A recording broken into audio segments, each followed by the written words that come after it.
Hello friends, welcome to the course on C programming. In today's lecture we are going to start looping structures, and we have basically in C programming three loops: while loop, do while loop and for loop. So today we'll start with while loop. Once the while loop is over, in next couple of videos we'll be covering do while loop and for loop. After that we'll be having couple of other statements, continue and break statements, how they can be used in one of these loops will be demonstrated, and this chapter will be concluded in the last video showing the nested loops. So let us start with while loop in this video. So we are going to explain while loop with these three different scenarios. We'll be having syntax of while loop, then we'll have a flowchart of while loop, and then at the end we'll write a small program to understand this how exactly while loop works. So let us start with syntax. The syntax of while loop is very simple. With while is a keyword, W-H-I-L-E. While is a keyword. With while we specify a condition. As we already know in the previous chapter in conditional statement, condition always results into true or false. So if the condition is true, then all the statements of between these two braces, this is nothing but the body of while loop. So we can have 1, 2, 3, 4, we can have n number of different statements between these two braces. So in general I call them block A. So all the statements or entire block A will be executed when the condition is true. So when the condition is true, it will execute the entire block A, and after the execution of last statement of block A, it will automatically jump to the condition again. So when that entire block A is executed, then it will go check the condition again. Again there are two options, either condition is true or false. If it is true, again block A, then condition. If it is true, block A, condition, true, block A, condition. So this thing will be repeated. And when the condition is false, then in that case it will come out of this loop and it will resume from this block B, and it will execute the rest of the program. Now let us try to understand the flowchart. So before the while loop we have initialization. For example, in while loop we have condition, let's say x is greater than 5 or count is less than 0. So that x or count variable needs to be initialized before. That's why we have initialization section. We'll see in this program how initialization is done. So first we do initialization, then we have this condition. We know condition results into either true or false. In case of true, it should go to block A. So it will execute block A, and automatically again it will go check the condition. If it is true, again block A. If it is true, again block A. So these iterative structures will be repeated. And then if the condition is false, it will come out and it will execute block B, and it will execute the rest of the program from there. Now let us see how a small program is written. This is just a skeleton of a program. Now what we want to do is we want to read a number, let's say count. We'll be asking the user to enter count from keyboard. If the user enters 5, then I need to write a loop which repeats 5 times, and I'll be displaying a simple message, let's say hello. So if count equal to 5, I want hello to be printed 5 times. So how do I do that? So I put the condition while count is greater than 0. And I need to do these two steps. First is I'll be printing hello, and then I'll be decrementing the count. So we'll come to this point in a little while with an example, but let us first finish the program. After while loop I have just one simple by statement to demonstrate this block B. Now let us try to run the program. So when I run the program, it will first ask me to enter count. So enter count, and if I enter 5, this 5 will go in this variable count. So the value of count will be 5. Now it is checking 5 is greater than 0. Yes, it is greater than 0. So in that case it will enter into the body of if. So it will enter here, it will first print hello and then count minus minus. So it will print hello, and then the count was earlier 4, earlier the count was 5, Now it has been decremented by 1, so now it is 4. So now the condition is 4 greater than 0. Yes, it is true. So again it will print hello second time, count minus minus. So now the count is 3. Again it will go check the condition, 3 is greater than 0. Yes, it is true. So it will print hello third time and then count minus minus. So now count equal to 2. Again it will go check the condition, 2 is greater than 0. Yes, so it will enter into the loop and it will print hello fourth time. Now count minus minus. So now the count equal to 1. Again it will go check the condition, 1 is greater than 0. Yes, it is true. So again one more time it will enter into the loop. It will print hello 5 time, fifth time, and then count minus minus. Now the count equal to 0. So now when I go check the condition, 0 greater than 0, now this is false. So in this case it will not enter, it will come down over here. So then it will print by. So I'll be having 5 times hello and by. So this is the output. Now if I run the program again, let's say if I enter 3, so I know that this loop will be repeated 3 times. So 3 times hello will be printed and then at the end by will be printed. So I'll be getting output like hello, hello, hello and by. Now let us run the program one more time. Now this time give the value minus 5. So if count equal to minus 5, it will go and check the condition first time. Minus 5 is greater than 0.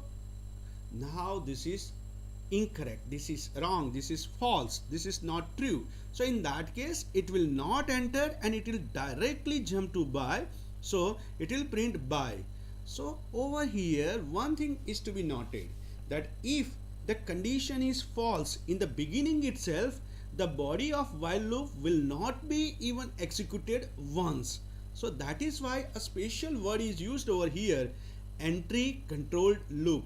While loop is called entry control loop, means before entering into the loop it checks the condition, and if the condition is not true it will not let you enter into the loop. That is why they call it entry control loop. There is one more terminology that we'll see in our next video, which is exit control loop. So we'll see in do while loop what does that exit control loop word mean. Now let us move further. Let's have few examples. We have 3 examples over here and then we'll have 3 assignment problems.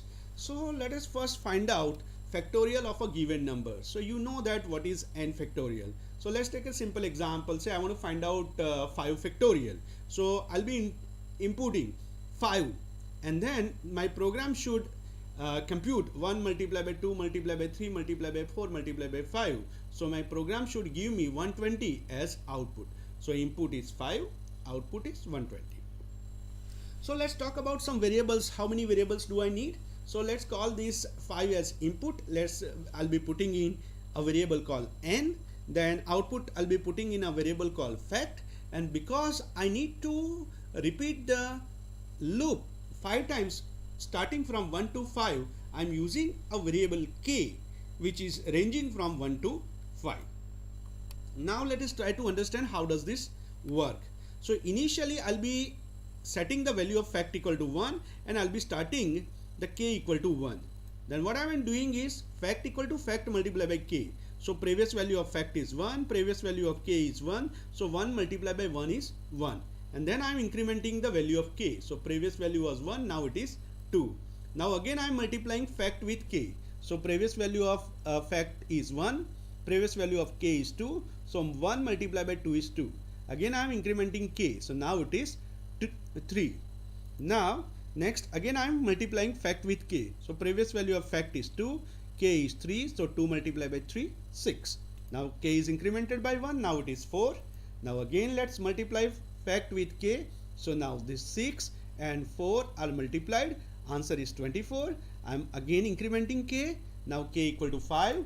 And one more time I am doing the multiplication of fact with k. So 24 with 5 I'll be getting 120. Now when I increment the value of k, now it becomes 6. I don't want my value of k to be exceeding 5.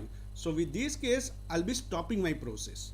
And when I stop the process, the value in the variable fact is nothing but my output. So fact variable contains 120 and 120 is nothing but 5 factorial. Now let us try to see this with the programming. So as we have discussed, we are taking three variables, n, fact and n, fact and k. So n we are going to read from keyboard, so we have not initialized it. Fact and k are initialized to 1 and 1. So fact equal to 1, k equal to 1. Now when I run the program, the computer will ask me enter n. So if I enter 5, so the 5 will go in n, so n will be 5. Now as we have seen in previous slide, we'll be repeating two steps, fact equal to fact multiplied by k and k plus plus. How many times these two steps will be repeated? Until k is less than or equal to n. So if this condition is satisfied, keep on repeating, keep on executing these two statements, and the moment this condition becomes false, it will come out. So let us try to check this out. So initially k equal to 1, initially n equal to 5. So it is checking that 1 is less than or equal to 5. Yes, it is true. So it will enter here and it will it will multiply fact with k. So the previous value of fact is 1, previous value of k is 1. So 1 multiplied by 1, 1. And then k is incremented. So previous value of k is 1. Now it is incremented. So new value is 2. So again now it will go check whether, so this is nothing but the same thing. 1 is less than or equal to 5, that is true. Then fact is 1 multiplied by 1, k equal to, now after increment, k equal to 2. Now let us check, 2 less than or equal to 5. Yes, so again it will enter here. Again 1 multiplied by 2 equal to 2, and then k is incremented. Then again check, 3 is less than or equal to 5. Yes, then again the fact is multiplied with fact and k, then k is incremented. Then again we are checking 4 is less than 5. It is true. So again fact equal to fact multiplied by k. Previous values were 6 and 4 respectively. So multiplication would be 24. And k is incremented by 1. K is now 5. So now again it is checking 5 less than or equal to 5. Yes, it is true because 5 is equal to 5. That is true. So in that case, we'll be multiplying the previous value of fact, which was 24, with k, which is 5. And I'll be getting 120 in fact. And then k is incremented by 1. So now the new value of k is 6. Now check this condition, 6 less than or equal to 5. No, this time it is false. So now it will not enter, it will jump out. So over here it will print the factorial. So what is the value of fact? The value of fact is 120. So it will print 120. So value of fact is printed even in output. So this is how a factorial is computed using while loop. Let's take another example. In fact, addition of first n positive numbers. If you carefully look at this is pretty much similar to our factorial example. The only difference is, in case of factorial, we did 1 multiplied by 2 multiplied by 3 multiplied by 4 multiplied by up to n. Instead of multiplication, now we have addition. So we'll be making small changes, and the entire program that we have seen, the factorial one, that will be applicable in this case also. Let's see how. So we have input equal to 5. So output I would be expecting 15, which is nothing but 1 plus 2 plus 3 plus 4 plus 5. The same variable we will be taking, n, which is my input. Sum, instead of factorial, I'll be calling sum, and sum would be 15, the final answer, and k would be ranging from 1 to 5. So k would be changing 1, 2, 3, 4, 5. So we'll be repeating this in a loop. So again, let's see, we start with, because it is sum, we start with 0. In earlier case, because it was multiplication, we start with 1. So sum equal to 0, k equal to 1. So let's see, sum equal to sum plus k, 0 plus 1 is equal to 1, and k plus plus. So now k equal to 2. Then again, the previous value of sum and previous value of k, 1 plus 2, that is added, and answer is 3. Then k plus plus is now incremented by 1, it is 3. So previous value of sum and previous value of k, 3 plus 3 equal to 6, and k is incremented by 1, now it is 4. Next is previous value of sum 6 added with k, the answer is 10. Now the k is incremented by 1, now the k is 5. And then previous value of sum, that is 10, previous value of k, that is 5, 10 and 5 are added together, answer is 15. Now I am incrementing k one more time, and what do I get? 6. now you can see that 6 has exceeded the range of k. So now we should be stopping the process, and this is nothing but my answer. The summation, the variable sum holds the answer. So let us check this out with program. The same program is there what we had in our case of factorial. The only difference is instead of fact equal to 1 we have taken sum equal to 0. We are asking the user to enter n. Let's say user has entered 5, and then the same condition, k less than or equal to n, but instead of sum equal to sum plus k will be having instead of fact equal to fact multiplied by k, we are having sum equal to sum plus k, and then k plus plus. So this is the exact dry run that we have just seen in our previous slide.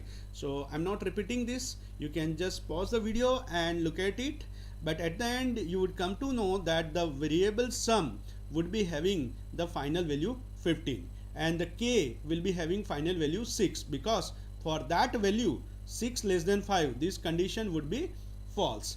And then when I print the value of the variable sum, it will give me 15.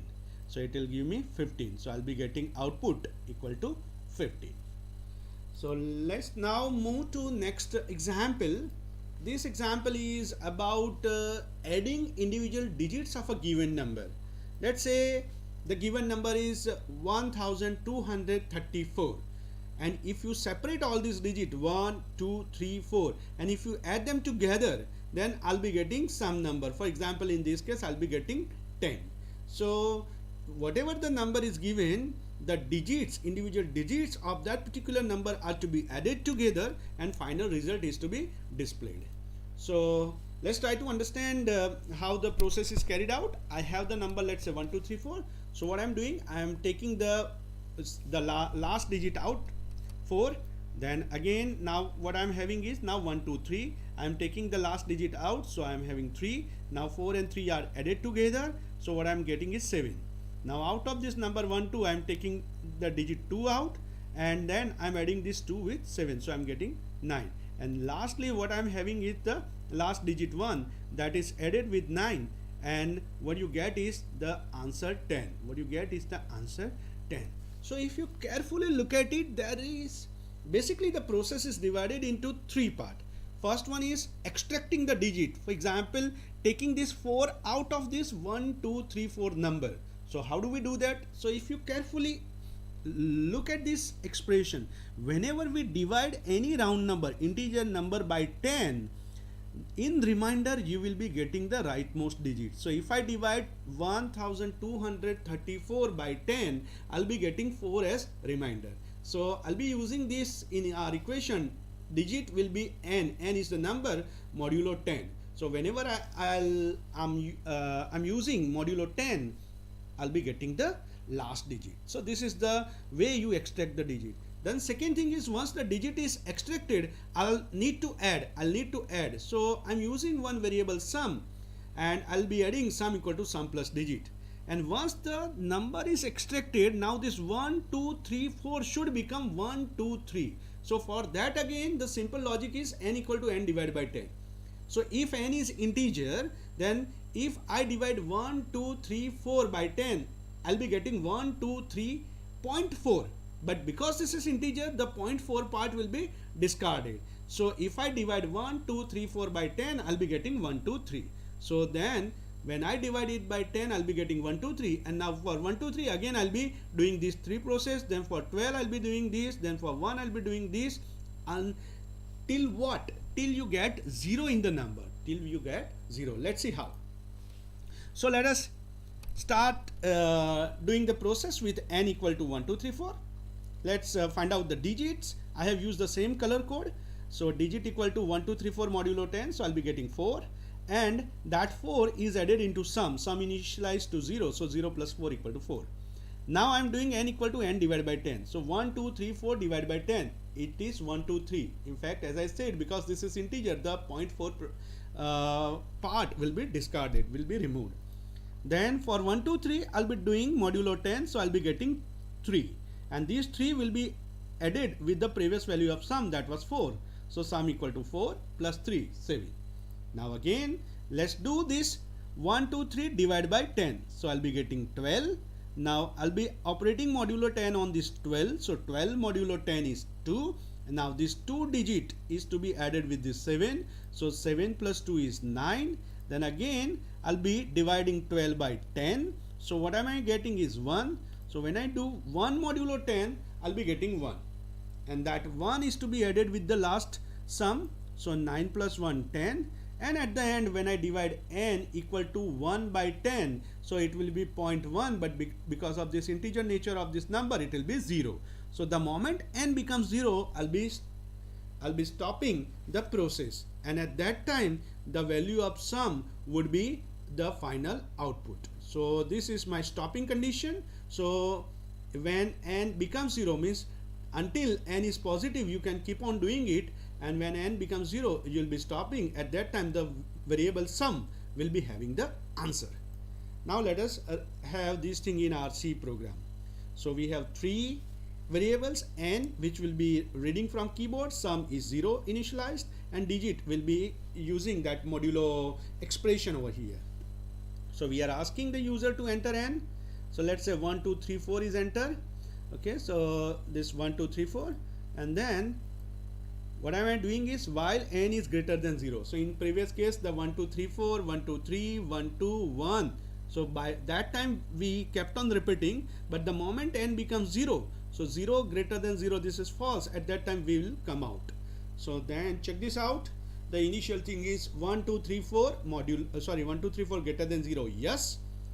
So let's find out the digit, let's find out the summation, and then n equal to n divided by 10. This is the same arithmetic operation that we have just seen, so I am just skipping them. So this will be repeated 4 times, and when the n becomes 0 it will come out, but by that time sum will have the answer 10. So when I print this answer equal to %d, it will give me 10. So now we have 3 assignments for you. So I'm not going to explain assignment over here, but the complete solution is given, so you can pause the video for a while, you can try to understand on your own. So first assignment is about finding out average of a given 5 numbers. So I'll be reading 5 numbers, let's say 10, 15, 30, 40, 50. So I'll be reading 5 random numbers, and then I need to find out average. So for that, this is the program. Num is the variable that I'll be reading, because for finding out average I need summation first. So I have taken sum equal to 0, and I is nothing but the counter. So I'll be repeating the process 5 times. So I'm checking I less than or equal to 5. So first thing is I'm reading the number, because I need 5 numbers to be read. I have put the scanf inside this loop, so this will be repeated 5 times. So 5 numbers will be read. After reading, immediately I am adding it and incrementing the counter, and at the end the final summation is divided by 5 and answer is printed. %f is for float, so because average, so we may get fractional answer, so we have taken it in %f. Even you can have %d also. So this is the output. Let's say enter 5 number. If I enter 50, 60, 40, 80, 70, so all this number will go in this num variable 1 by 1, and that will be added to sum. So summation will have the final sum, and when I divide it by 5, I'll be getting 60. So, and this is nothing but the dry run. You can start doing this. I equal to 1, check 1 is less than or equal to 5, true. The first number is 50, so 50 is added with sum, and then just keep on doing it for 5 times. When I become 6, this condition will be false and it will come out. At that time the value of sum is 300, so 300 divided by 5 would be 60. Second assignment is about finding out all the numbers between 1 to 90 which are divisible by 5 as well as 7.